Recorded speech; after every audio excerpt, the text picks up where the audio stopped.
Senate President Chiz Escudero has suspended the construction of the new Senate building in Taguig City.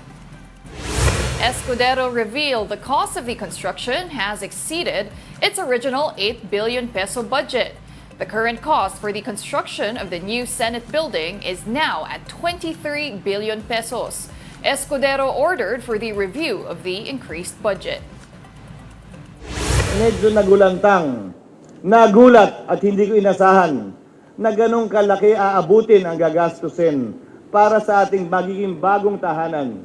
Sa aking pananaw, masama ito sa panlasa ng karamihan, lalong masama sa panlasa ng mas nakararami nating mga kababayan, lalo na sa gitna ng krisis sa ekonomiya at sa kahirapang nakikita ng marami sa ating mga kababayan. Former Senator Ping Lacson expressed his support for Escudero's decision. He was the committee chair on accounts when he approved the construction of the new Senate building.